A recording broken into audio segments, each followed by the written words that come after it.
साथियों, अगर राम की बात की जाए तो राम जीवन में भी महत्व रखते हैं और छत्तीसगढ़ के प्रतियोगी परीक्षा में भी महत्व रखते हैं, क्योंकि हम जानते हैं छत्तीसगढ़ भगवान राम से जुड़ी भूमि है और भगवान राम तो छत्तीसगढ़ के भाषा भी हैं। तो आइए सीजीपीएससी और व्यापम में राम कैसे जुड़ते हैं देखते हैं। साथियों, राम से जुड़ी आइए कुछ तथ्यों और कहानियों पर हम चर्चा करते हैं जो सीधे आपके एग्जाम से जुड़ते हैं। साथियों, श्री राम जी जब वन के लिए निकले या उनको जब वन जाने का आदेश मिला तो उन्होंने क्या कहा था पता है?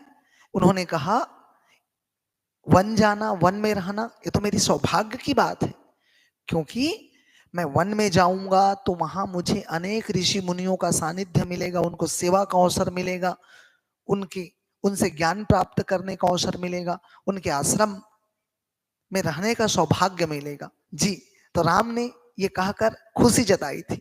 हालांकि वो राम थे, वो साधारण मानव नहीं थे, इसीलिए उनको खुशी हुई थी। आज का मानव तो वो राम थे, इसलिए वो ऋषि मुनियों के सानिध्य प्राप्त करना चाहते थे।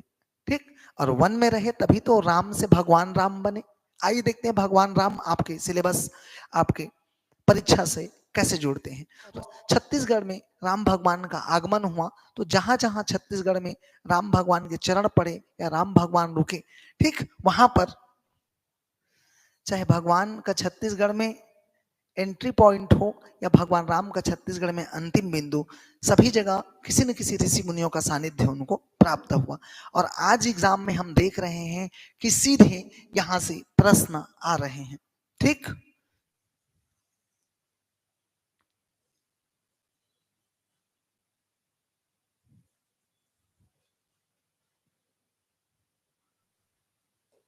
भगवान राम छत्तीसगढ़ में आए और बिल्कुल यहां से भगवान राम आगे बढ़ते हैं और बिल्कुल यहां से आगे बढ़ते हुए वो मनेन्द्रगढ़ में प्रवेश करते हैं और सुकमा जिला से बाहर जाते हैं।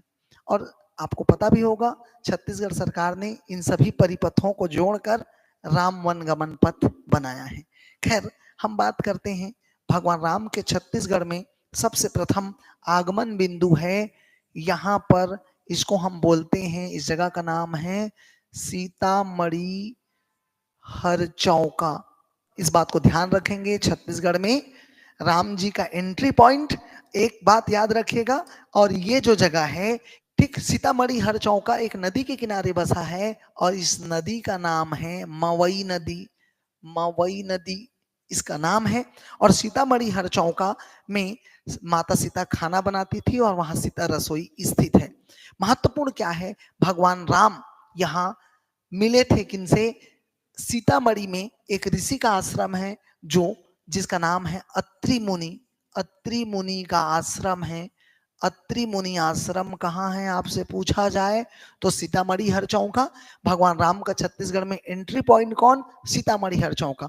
तो भगवान राम के पहली बार छत्तीसगढ़ में कदम पड़े थे, वो जगह है सीतामढ़ी हरचौका। और अभी अभी छत्तीसगढ़ के मुख्यमंत्री विष्णुदेव साय ने कुछ दिन पहले भी ठीक राम के आश्रम या राम से जुड़े ठीक स्थलों के बारे में चर्चा किया था, है ना। और एक जगह के बारे में उन्होंने चर्चा किया, ये है भगवान राम के छत्तीसगढ़ में अंतिम जिला सुकमा। और यहाँ एक जगह है जिसका नाम है इंजरम। इंजरम भगवान राम का छत्तीसगढ़ में अंतिम बिंदु कौन से जिला में है? तो ये है सुकमा जिला में। सुकमा जिला में, सुकमा में। और ये एंट्री पॉइंट कौन से जिला में? तो मनेन्द्रगढ़ में।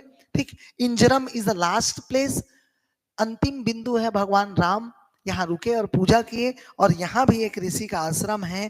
ठीक है, जैसा कि मैंने आपको बताया भगवान राम ठीक वो ऋषियों से आशीर्वाद ले रहे थे, तो इंजरम में कौन से ऋषि का आश्रम है? तो याद रखिए यहाँ ठीक है इंजी ऋषि का आश्रम है। इंजी ऋषि का आश्रम। इस प्रकार से आप याद रखिए, ये है भगवान राम जहां रुके वहां ऋषियों का आश्रम। ये सीधे आपके एग्जाम में जुड़ता है और पूछे भी जाएंगे। इसी के साथ आप राम वन गमन पथ को भी याद कर लीजिएगा।